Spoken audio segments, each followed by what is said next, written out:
This is the part where we present the New Zealand Music Hall of Fame Award. It was started in 2007 by APRA in partnership with Recorded Music New Zealand to recognise those who have had a significant impact on New Zealand music life and culture through music.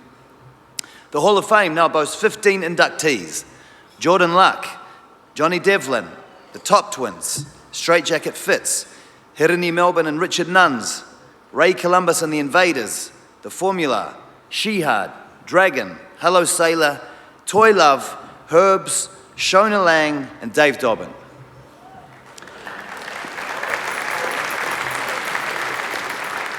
The New Zealand Music Hall of Fame was introduced to honour those that have paved the way for the songwriters, composers and performers of today. These inductees have moulded how music lovers experience everyday life, remember our history and anticipate the future. To introduce the newest inductee to the New Zealand Music Hall of Fame is composer, musician and author of the biography Douglas Lilburn, His Life and Music, Philip Norman.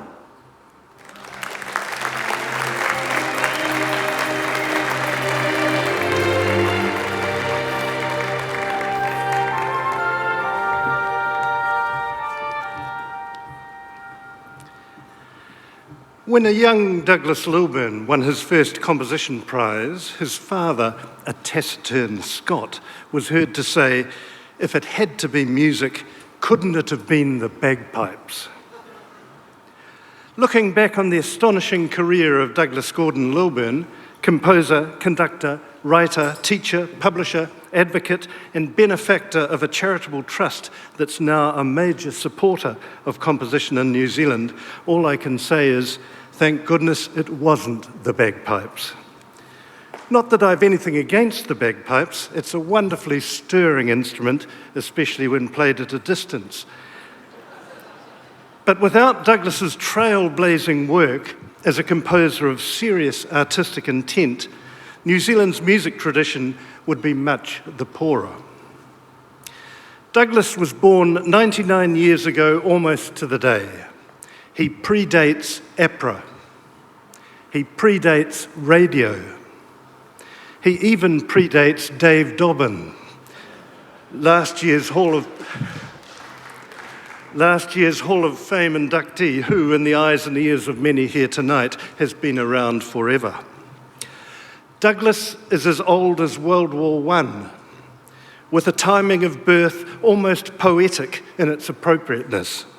He was born during the Gallipoli campaign, that foolhardy but courageous military outing that's come to symbolise the beginning of New Zealand's nationhood.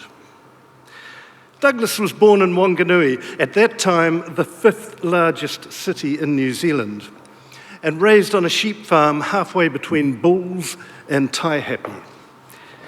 If this seems an unlikely breeding ground for a composer of symphonies, anywhere in New Zealand at that time was unlikely.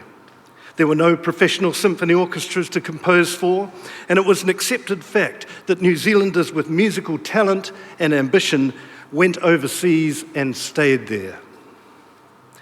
Douglas did go overseas for study in London, but soon returned. He was keen to start what he later described as, quote, "a living tradition of music created in this country, a music that will satisfy those parts of our being that cannot be satisfied by the music of other nations." In doing so, he composed an enduring body of work that's come to represent New Zealandness in music.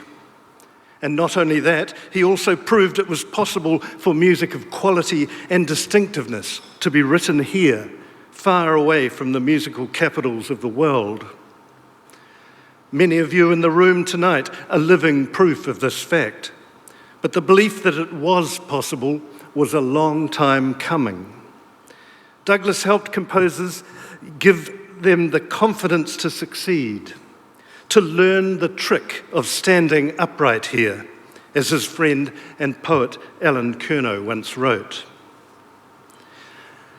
Douglas wasn't just a composer, he was a pioneer, and in true pioneering spirit had to turn his hand to whatever was required. A musician with farmer's hands was how he once described himself. There were no publishing outlets for New Zealand classical compositions in the 1960s, so he started one, Waitiata Press Music Editions, which has now published work by over 70 New Zealand composers. There was little appreciation of copyright considerations amongst New Zealand politicians in the 1950s, so he lobbied on behalf of APRA for enhanced copyright protection. There was nowhere to house and preserve the music of New Zealand composers, so he helped establish such a place, the Archive of New Zealand Music at the Alexander Turnbull Library. He was aware of the financial hurdles facing composers who wished to record, publish, and disseminate their music, so he gifted his copyrights and established a trust fund to assist, the Lilburn Trust of the Alexander Turnbull Library. His house at 22 Ascot Terrace, Wellington, is now a composer's retreat. The Christchurch Town Hall Auditorium, built on the site where he lived through the 1940s, has been renamed the Lilburn Auditorium. The principal seminar room at the Alexander Turnbull Library bears his name, as does a research fellowship, an annual lecture, and countless composition awards, all sponsored by his trust. He was the recipient of an honorary doctorate from Otago University and a personal chair in music from Victoria. And he was one of the first 20 holders of the prestigious Order of New Zealand. His achievements were many, and his legacy so deeply woven into New Zealand's music fabric that often we're not conscious of its presence. In short, I can't think of anyone more deserving than Douglas Lilburn to sit in the pantheon of New Zealand music gods. And I congratulate APRA for its decision to open up the hall for his posthumous induction. May I also express my delight that a classical composer has now been admitted, and hope it's part of a growing recognition that music... Thank you very much. I hope it's part of a growing recognition that music is music, irrespective of style, instrumentation, or groove.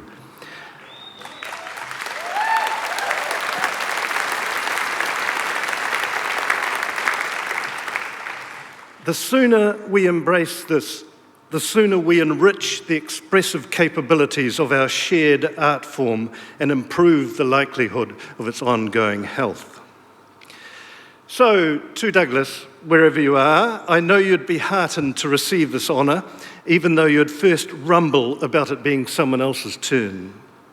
Please accept your induction in the spirit in which it's intended, an affirmation of our continuing appreciation of the extraordinary contribution you made to New Zealand music during your lifetime. We'll now watch a tribute to Douglas Lilburn.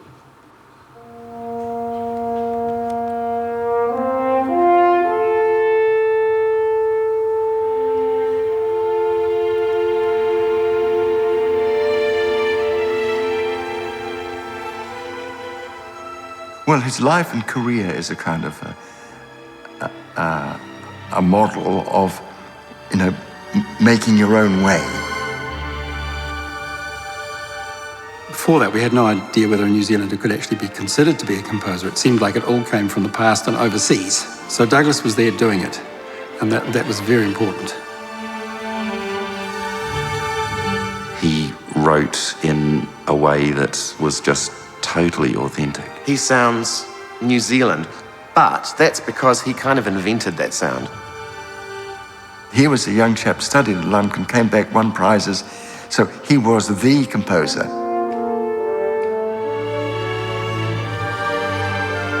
Grew up on the Drysdale station, of course, and I think when he went to Waitaki Boys High, he was all round good academically. He was always interested in putting words together as well, so he might have been a writer in another life. He famously submitted something called Opus 1, I think a sonata, instead of an essay that he was supposed to have written on New Zealand identity or something.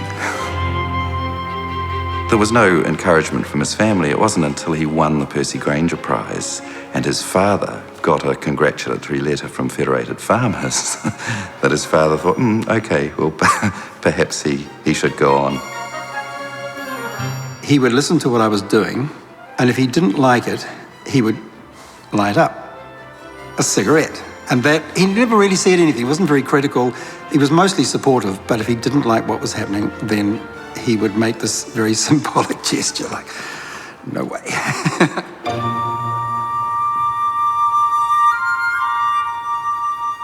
He wanted to give voice to the things that mattered to him, including what he felt about the New Zealand landscape. I mean, that figured in a very prominent way throughout his compositions. There was a very conscious nationalism. Everybody was concerned with this issue of creating a culture which was of this place and that time. And the titles, Aotearoa, for example, helped with that. And I talked about this for many years. In the end, I decided that it really was just Douglas's music that was defining New Zealand music. Because a work like the Overture Aotearoa is an icon, is a musical icon, and has been played and broadcast so often. And people say, yes, New Zealand. So if you say that often enough and you hear it often enough, then you believe it. The problem, of course, is that everybody's response to landscape, whether you're Sibelius or Vaughan Williams or whoever, tends to be similar. And I think that for Douglas, the discovery really of what electroacoustic music could offer was a kind of breakthrough. Well, he said for years, I've been trying to capture the sounds of the New Zealand landscape and the New Zealand bush in my music, and now I can incorporate it directly. This suddenly was the solution, because he could relate to the sounds of the New Zealand environment, and that he wasn't dealing with orchestral instruments, which had this long European history. It sort of does your head in, because you get so used to listening to a sound and your brain just wants to identify it immediately. And all of a sudden you go, well, I have to completely ignore that part of my brain because I'm not going to figure out what that sound is because it's invented. It was an extraordinarily brave move, because it wasn't necessarily in sympathy with his character. He was a technophobe. Machines really baffled and irritated and frustrated him. He would walk around the room and puff, and finally some sounds would come out. And months later would come an amazing piece. It was a real struggle to make these machines express something, to create sounds that had shape. So he chose a really difficult path. He had got past all of the influences, really, that came from Sibelius or Vaughan Williams in his early music. Everybody has influences, but the electronic music seemed actually to be really unique. I know it's not widely known, but that's too bad. His audience was baffled and alarmed that suddenly no more symphonies, no more piano sonatas. There's a piece called Soundscape with Lake and River, which is the last one that he did.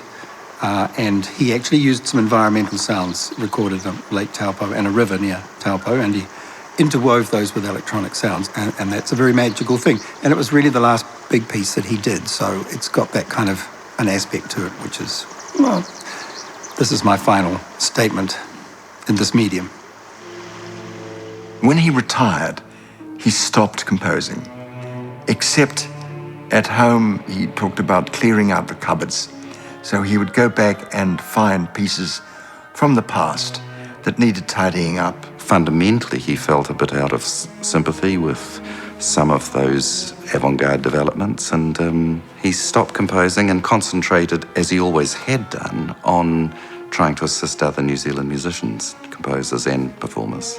He set up the Lilburn Trust at the Turnbull Library, and he placed all his life savings there.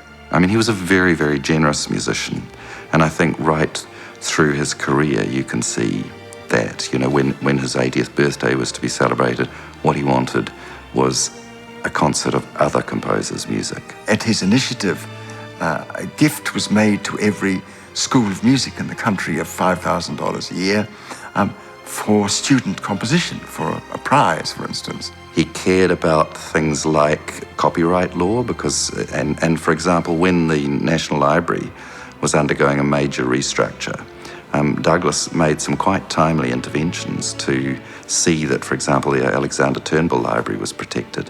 Now, of course, that is the home of the New Zealand Music Archive, and it mattered to Douglas personally, but actually his concerns went quite a lot wider. Douglas thought we need a music publishing house, and so established alongside Waireata Press Music Editions, and that became a vehicle for getting New Zealand composers' music into print.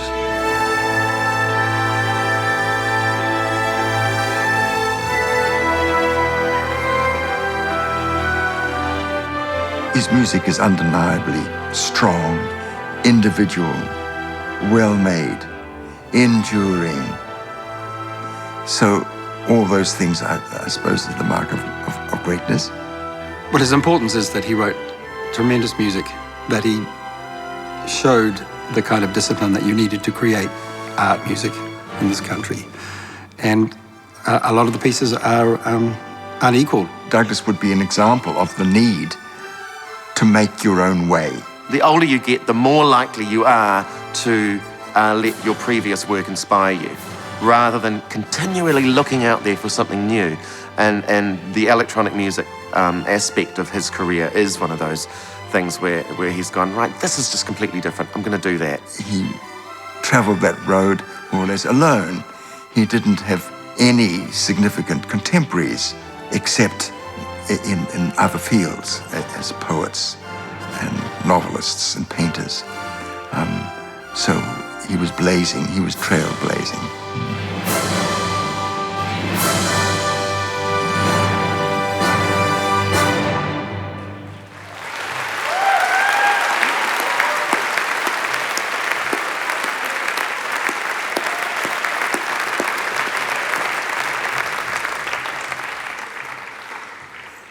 On behalf of Douglas Lilburn, please welcome to the stage Ross Harris.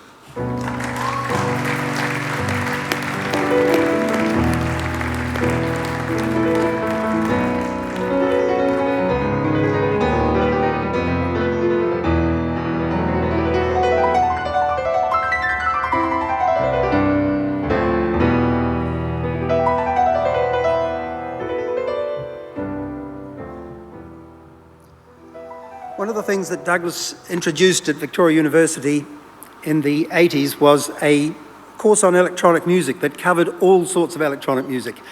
And that included bands like Pink Floyd, Kraftwerk.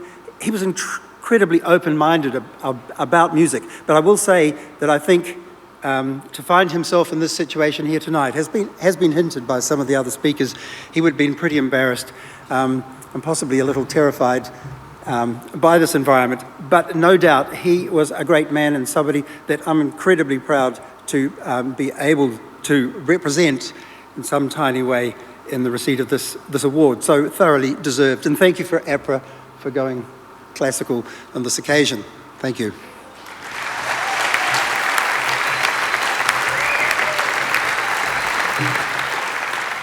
To pay tribute to Douglas Lilburn, please welcome to the stage Ed Zucolo, Jian Lu, and the Labcoats.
Ladies and gentlemen, the music of Douglas Lilburn, performed by Ed Zuccolo, Jian Lu, and the Labcoats.